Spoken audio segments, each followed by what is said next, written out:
तो दोस्तों इस वीडियो में हम बात करने वाले हैं एक मेजर और इम्पॉर्टेंट टॉपिक के बारे में और वो है after effects of this war. यानी कि रशिया और यूक्रेन के बीच जो ये क्राइसिस चल रहा है, ये जो टेंशन चल रहा है, इसका क्या नेगेटिव इम्पैक्ट हमको पड़ता हुआ देखने को मिल सकता है। और यहाँ पर हम इंडियन इकोनॉमी के कॉन्टेक्स्ट में ही बात करेंगे, क्या इसका इम्पैक्ट यहाँ पर हमको पड़ता हुआ देखने को मिल सकता है। देखिए, सूनर और लेटर ये जो सिचुएशन है, ये तो कभी ना कभी समाप्त हो ही जाएगी, लेकिन इसका जो असर है हमको इकोनॉमीज पे पड़ता हुआ देखने को मिल सकता है। हालांकि अभी सिर्फ रशिया यूक्रेन के बीच लड़ाई है, कोई दूसरी यहाँ पर कंट्री इन्वॉल्व नहीं है। लेकिन दोस्तों, जैसे कि आज के समय में हम बात करें तो जियोपॉलिटिकली काफ़ी सारे देश एक दूसरे से कनेक्टेड हैं।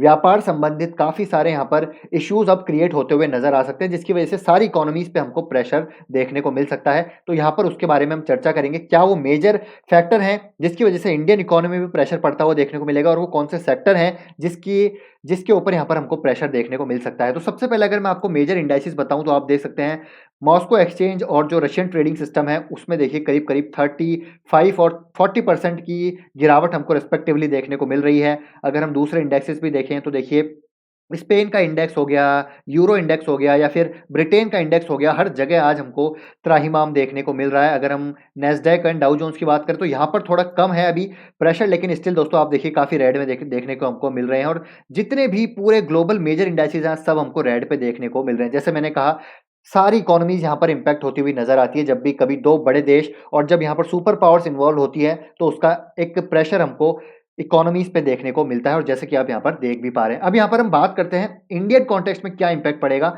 तो यहाँ पर दोस्तों क्रूड ऑयल का डेफिनेटली यहाँ पर जो है प्राइसेस लगातार बढ़ती जा रही हैं। $105 पर बैरल यहाँ पर अब प्राइसेस बढ़ चुकी हैं, यानी कि ये प्राइसेस प्रोबेबिलिटी और है कि और ऊपर जा सकती हैं, क्योंकि जैसे जैसे ये सिचुएशन और यहाँ पर एस्केलेट होती हुई नजर आएगी, क्रूड ऑयल के प्राइसेस और बढ़ते हुए नजर आएंगे। अगर सैंक्शंस यहाँ पर रशिया की तरफ यहाँ पर लगते हुए नजर आए तो ये प्राइसेस और हमको बढ़ते हुए देखने को मिल सकते हैं। अब यहाँ पर क्यों इम्पैक्ट है इंडिया पे, क्योंकि देखिए रशिया की जब बात करें दोस्तों, रशिया एक की सप्लायर है एनर्जी ग्लोबली। अगर हम बात करें की सप्लायर ऑफ एनर्जी ग्लोबली, और इंडिया एक नेट इंपोर्टर है जहां पर क्रूड ऑयल का इंपोर्ट बहुत ज्यादा है इंडिया का, जिसकी वजह से फिस्कल डेफिसिट हमको हमेशा बढ़ता हुआ देखने को मिल सकता है। तो अगर यहाँ पर क्रूड ऑयल के प्राइसेस बढ़े तो कहीं ना कहीं इंडिया में इन्फ्लेशन हमको बढ़ता हुआ देखने को मिलेगा।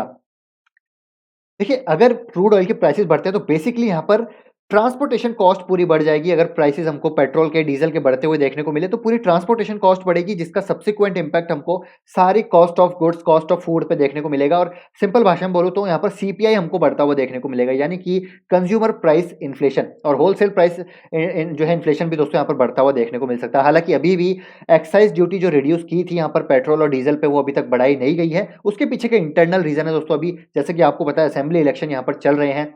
जैसे ही यहाँ पर रिजल्ट घोषित हो जाएंगे, कहीं ना कहीं वापस से ये फ्यूल के प्राइसेस हमको बढ़ते हुए देखने को मिलेंगे, क्योंकि ये जो ग्लोबली प्राइस बढ़ रहे हैं इसका प्रेशर यहाँ पर ओएमसीज लेते हुए देखने को नहीं मिलेगी, और वो रिटेल प्राइसेस यहाँ पर हाइक करती हुई नजर आएगी, और जिसका असर हमको ओवरऑल इन्फ्लेशन के रूप में बढ़ता हुआ देखने को मिलेगा। और इन्फ्लेशन बढ़ेगा क्रूड ऑयल की वजह से, तो यहाँ पर कई सेक्टर्स हमको प्रेशर में आते हुए देखने को मिल सकता है। अगर मैं stock market point of view से बात करूं, क्योंकि क्रूड ऑयल जो डेरिवेटिव्स हैं एज ए रॉ मटेरियल कई सारे सेक्टर्स में यूज आते हैं। तो यहाँ पर जो सेक्टर्स हैं जो इम्पैक्ट होंगे वो मैं आपको बताता हूँ। सबसे पहला एविएशन सेक्टर, यानी कि एविएशन सेक्टर दोस्तों यहाँ पर काफ़ी ज़्यादा इम्पैक्ट होगा, यानी कि जो एयरलाइंस वाले स्टॉक्स हैं वो काफ़ी ज़्यादा इम्पैक्ट होंगे, क्योंकि क्रूड ऑयल का वो काफ़ी ज़्यादा यूज़ करते हैं। जो मेजर उनका एक्सपेंसेस है वो क्रूड ऑयल का यहाँ पर होता है। तो एविएशन सेक्टर यहाँ पर काफ़ी बैडली हिट होता हुआ हमको नजर आ सकता है।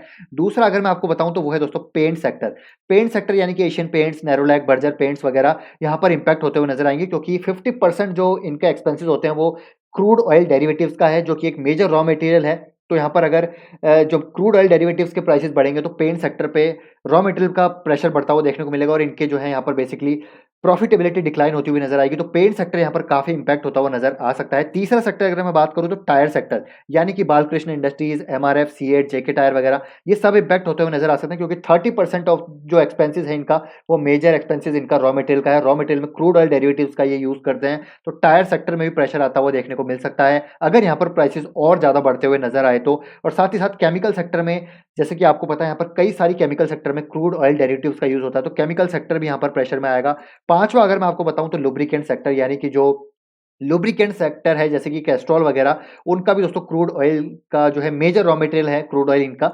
तो यहाँ पर लुब्रिकेंट सेक्टर भी प्रेशर में आता हुआ देखने को मिलेगा। तो ये 5 सेक्टर हैं जो बेसिकली जो ज्यादा इंपैक्टेड होते हुए नजर आएंगे अगर क्रूड ऑयल यहाँ पर बढ़ता हुआ नजर आया। और अगेन पूरा इन्फ्लेशन बढ़ता हुआ नज़र आएगा। तो यहाँ पर देखिए सिर्फ क्रूड ऑयल की मैं यहाँ पर बात नहीं कर रहा दोस्तों।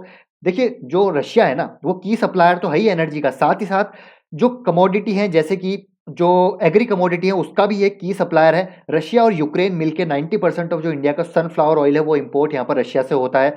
और रशिया जो सनफ्लावर ऑयल के साथ साथ जो पाम और सोया ऑयल है या फिर दूसरे ऑल्टरनेटिव्स हैं वो भी यहाँ पर इंपोर्ट होते हैं रशिया से। तो अगर यहाँ पर कुछ सैंक्शंस एक्सपोर्ट पे लगते हुए देखने को मिले रशिया की तरफ से, तो यहाँ रशिया के लिए तो अगेन यहाँ पर इम्पैक्ट होते हुए नजर आएंगे। तो अगेन कंज्यूमर पूरा यहाँ पर बैडली हिट होता हुआ नजर आएगा। तो ये है दोस्तों पहला।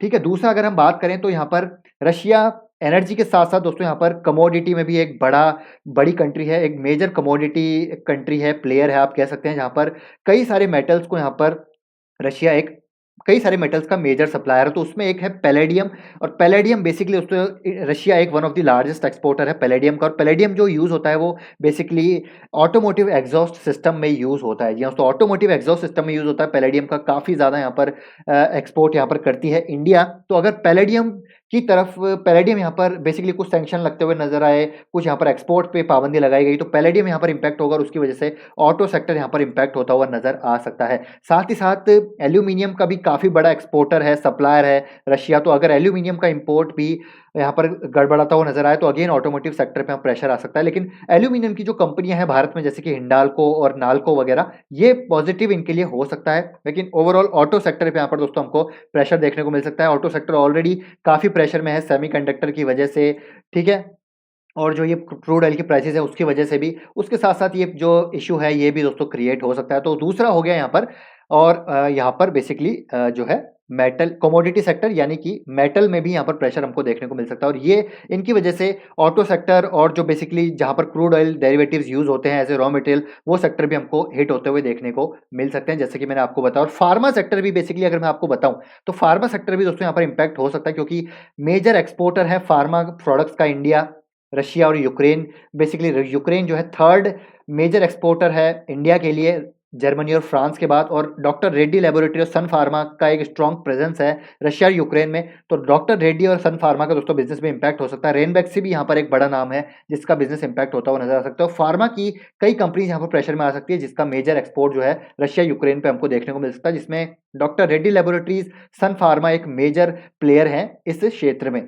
तो ये है दोस्तों तीन मेजर कारण जिसकी वजह से ये तीन मेजर सेक्टर हमको प्रेशर में आते हुए देखने को मिल सकते हैं। अब यहाँ पर हमको क्या करना है, तो दोस्तों यहाँ पर मैं अगेन आपको कहना चाहूंगा, मार्च में यहाँ पर आपको अभी भी अग्रेसिव नहीं होना है। हमको यहाँ पर देखना पड़ेगा फेड यहाँ पर किस तरीके से अपना स्टांस यहाँ पर रखता है, किस प्रकार के रेट यहाँ पर हाइक होती है, एलआईसी आईपीओ का क्या यहाँ पर रहता है, क्या यहाँ पर इसको पोस्टपोन किया जाएगा या लाया जाएगा। अगर लाया गया तो कहीं ना कहीं मुझे लगता है पर एक लिक्विडिटी क्रंच अगेन वापस से होता हुआ देखने को मिल सकता है। तो मार्च में हमको मुझे लगता है मौका मिलेगा। लेकिन अगर आपके पास अभी कैश है तो आपको अच्छे क्वालिटी स्टॉक्स में जो अभी करेक्ट हो रहे हैं वहां पर धीरे धीरे बाइंग करनी चाहिए। अपनी एसआईपी को यहाँ पर आपको बिल्कुल भी नहीं रोकना चाहिए। हो सकता है अभी यहाँ पर हम बेवकूफ नजर आ रहे हो कि यार हम इतने प्रेशर में खरीद रहे हैं, लेकिन लॉन्ग टर्म में दोस्तों हम यहाँ पर बेनिफिट में ही रहेंगे ऐसा मुझे लगता है। जैसे मैंने बोला war will come and go, but हमको फंडामेंटल पे फोकस करना है जो कि यहाँ पर विच विल प्रिवेल बेसिकली। तो फंडामेंटल्स यहाँ पर इंटैक्ट नजर आते हैं। जो मेजर करेक्शन है वो पूरे ब्रॉडर ग्लोबल लेवल पे देखने को मिले, जिसकी वजह से स्टॉक्स करेक्ट हो रहे हैं। यहाँ पर कोई इंटरनल प्रॉब्लम नहीं है।